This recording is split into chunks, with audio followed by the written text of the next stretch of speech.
আজকে খুব ইম্পর্ট্যান্ট বিষয়বস্তু, prevention of cancer recurrence and follow up after completion of cancer therapy. ক্যান্সারের চিকিৎসা যখন কমপ্লিট হয়ে যায় তখন আবার যাতে ক্যান্সার ফিরে না আসে সেটার জন্য কি করা প্রয়োজন এবং ক্যান্সারের কি করে ফলো আপ, চিকিৎসা শেষ হয়ে যাওয়ার পরে ফলো আপ আমরা কীরকমভাবে করতে পারি। আমার নাম ডক্টর সুপ্রতিম ভট্টাচার্য, আমি অ্যাপোলো ক্যান্সার সেন্টারের কনসালটেন্ট অঙ্কো সার্জন। তো যাই ক্যান্সার হোক না কেন, আমাদের প্রত্যেকটা ক্যান্সারের জন্যই যেরকম ধরনের চিকিৎসা করা হয় এগুলো গাইডলাইন্সের থ্রু দিয়ে আসে। সমস্ত ক্যান্সারের জন্যই বিশেষ কিছু গাইডলাইন্স আমরা ফলো করি, যে গাইডলাইন্স অনুযায়ী চিকিৎসা করা হয় এবং চিকিৎসার পরে যখন ধরুন সেই চিকিৎসা নানা রকম অঙ্গ হতে পারে, ধরুন কিমোথেরাপি বলুন, অপারেশন করা বলুন, রে ট্রিটমেন্ট বলুন, এ সমস্ত যখন করা শেষ হয়ে যায় তো তারপরে যখন ফাইনালি এটা ডিক্লেয়ার্ড হয় যে ইউ ক্যান্সার ফ্রি, আপনার ক্যান্সার নেই, তো আপনাকে ফলো আপে থাকতে হবে। তো ফলো আপে কীরকম করে থাকতে হয় সেটা হচ্ছে, ধরুন ইনিশিয়ালি যে কোনো ক্যান্সারই ফার্স্ট কয়েক বছর চিকিৎসা শেষ হওয়ার পরে প্রথম কয়েক বছরে ক্যান্সারটা ফিরে আসার সম্ভাবনা বেশি থাকে। উইথ টাইম আস্তে আস্তে এই সম্ভাবনাটা কমতে আরম্ভ করে। তো যখন চিকিৎসা শেষ হয় তারপরে ধরুন 1-2 বছর আমাদের খুব স্ট্রিনজেন্ট ফলো আপে, সাধারণত আমরা বলি 3 to 6 মান্থ গ্যাপে আমাদের ফলো আপ করতে, এবং মানে কী ক্যান্সার সেটার উপর মানে ডিপেন্ড করে আমাদের কিছু ইনভেস্টিগেশনস করতে হয়, কী কী পরীক্ষা নিরীক্ষা, সেটা আপনি যে অঙ্কোলজিস্ট ডাক্তারবাবুর তত্ত্বাবধানে চিকিৎসা করাচ্ছেন তিনি আপনাকে ইনফর্ম করবেন যে কীরকম ধরনের মানে কী কী পরীক্ষা নিরীক্ষা করতে হয় এবং সেটা কতদিন ছেড়ে ছেড়ে আপনাকে সে সমস্ত টেস্টগুলো করতে হবে। তো এই টেস্টগুলো নিয়ে আপনাকে ডাক্তারবাবুর সঙ্গে দেখা করতে হবে এবং তখন ডাক্তারবাবু আপনাকে ক্লিনিক্যাল এক্সামিনেশন মানে আপনার শারীরিক পরীক্ষা এবং তার সাথে সাথে এই ধরুন কিছু ইমেজিং টেস্ট বা কিছু ব্লাড টেস্ট, এগুলো হচ্ছে আমরা পিরিয়ডিক্যালি চেক করতে থাকি। প্রথম সাধারণত ফার্স্ট 2 ইয়ার্স, প্রথম 2 বছর আমরা 3 to 6 মান্থলি ফলো আপ করি। তারপরে যেটা হয় 5th ইয়ার পর্যন্ত আমরা ওই 6 মান্থলি ছেড়ে তারপরে 5 বছরের পরে হয়তো আমরা অ্যানুয়াল ফলো আপে শিফট করে যাই, যদি ততদিনেও সব ঠিকঠাক থাকে। তবে হ্যাঁ, এটা খুব মানে জেনারেলাইজ একটা জিনিস এটা, কারণ ক্যান্সার বায়োলজি ইম্পর্টেন্ট, কোন জায়গার ক্যান্সার, কোন স্টেজের ক্যান্সার, সেটার উপর ডিপেন্ড করে যে আপনার সে ক্যান্সারটা কতটা অ্যাগ্রেসিভ, সেটা ফিরে আসার পসিবিলিটিস কতটা, রিকারেন্ট রিস্ক কতটা। তো রিকারেন্স রিস্ক যদি বেশি হয় তাহলে বুঝতেই পারছেন আপনাকে আরও স্ট্রিনজেন্ট ফলো আপের মধ্যে থাকতে হবে। এটা হচ্ছে ইন জেনারেল একটা জিনিস।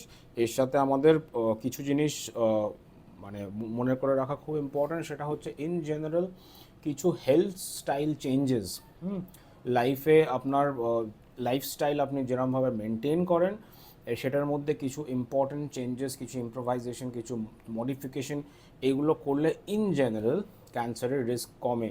যেমন ধরুন আপনার মানে যেরকম ধরনের খাবার দাবার খাচ্ছেন সে খাবার দাবারের মধ্যে কিছু কন্ট্রোল করা, অ্যান্টিঅক্সিডেন্ট ইনটেক বাড়ানো, প্লাস হচ্ছে ওয়েট কন্ট্রোল করা, রেগুলার একটা এক্সারসাইজের মধ্যে থাকা, কারণ এক্সারসাইজ করলে দেখা যায় যে আমাদের শরীরে এমন কিছু চেঞ্জেস হয় আমাদের ইমিউন সিস্টেমের মধ্যে যাতে হচ্ছে ক্যান্সার ফিরে আসার সম্ভাবনা কমে যায়।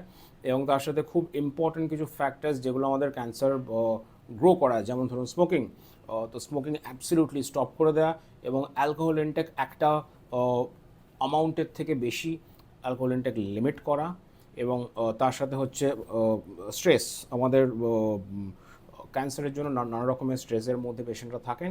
অনেক সময় কি হয় সেটা হচ্ছে যে আমরা ক্যান্সারের চিকিৎসা করতে গিয়ে এই মানসিক যে অ্যাসপেক্টসটা এইগুলো অনেক সময় নেগলেক্টেড হয়ে যায়, but we must understand that these are very very important factors.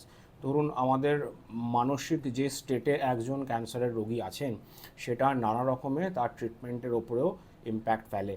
তো যদি আপনার কোনো রকম অ্যাংজাইটি, ডিপ্রেশন, এরকম নানা রকম, ধরুন কারো যদি ট্রিটমেন্ট ইনডিউস একটা পিটিএসডি বা এরকম কিছু থেকে থাকে, সেগুলো চিকিৎসা করানো, সেগুলোর জন্য কাউন্সেলিং হয়, সেগুলোর জন্য ওষুধপত্র হয়, তো এগুলো ঠিক হয়ে যায়।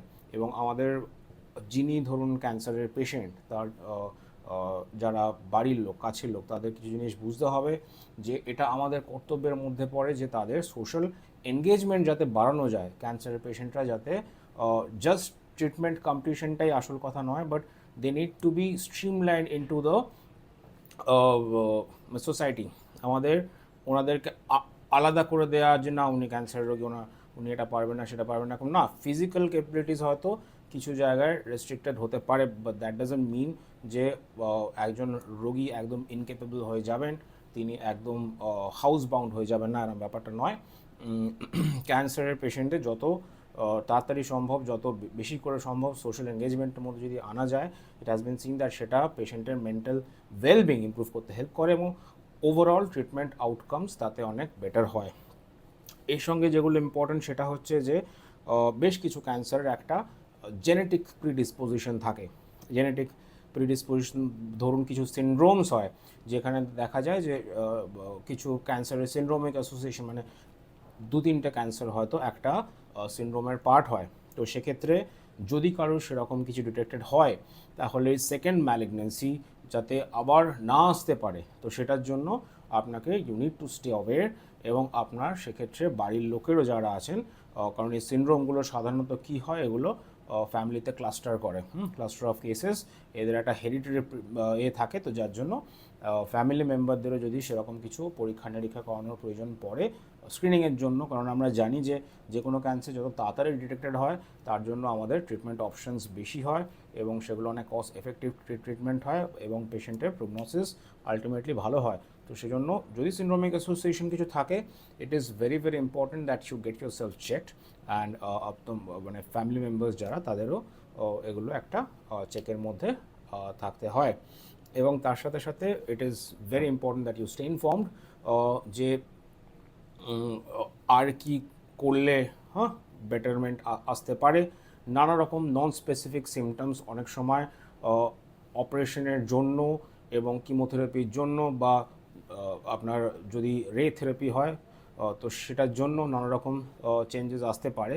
তো সেটা কী ট্রিটমেন্ট, সেটার জন্য কীরকমভাবে কী চেঞ্জেস করা সম্ভব, এইগুলো আপনাদেরকে করতে হবে। এগুলো করলে কি হবে যে আপনার লাইফস্টাইল ইমপ্রুভ হবে। Lastly we need to stay informed যে ফার্দার আমাদের যেগুলো ফলো আপ ডিউরেশন বা ফলো আপ স্ট্র্যাটেজি, তাতে কোনো চেঞ্জেসের প্রয়োজন আছে কি না, কোনো ফার্দার টেস্টিংয়ের প্রয়োজন আছে কি না, লাইফস্টাইল ইম্প্রোভাইজ করার জন্য অন্য কিছু করার প্রয়োজন আছে কি না, ফ্যামিলি মেম্বারদের কারুর অন্যরকম কিছু টেস্টিং করানো, তাদের ফার্দার ক্যান্সারের রিস্ক, এই সমস্ত কিছু আছে কি না। Because we know that cancer is not a single disease, প্রত্যেকটা ক্যান্সার আলাদা, প্রত্যেকটা অঙ্গের ক্যান্সার আলাদা এবং প্রত্যেকটা অঙ্গের ক্যান্সারের স্টেজ ওয়াইজ সেগুলো বিহেভিয়ার, সেগুলো রিকারেন্স রিস্ক, সেগুলো সমস্ত কিছু আলাদা হয়।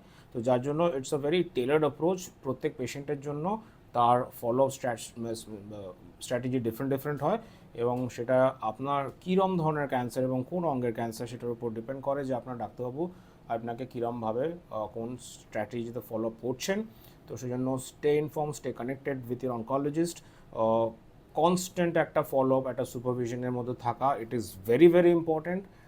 ট্রিটমেন্ট শেষ হয়ে গেছে মানেই যে আপনি অবশ্যই ক্যান্সার আপনার নেই, you are free from your disease, but that doesn't mean your job is over, আপনার হসপিটাল ভিজিট করতে হবে এরকম ব্যাপারটা নয়। It's a life long process এবং আপনাকে কিন্তু এটা কন্টিনিউ করে যেতে হবে।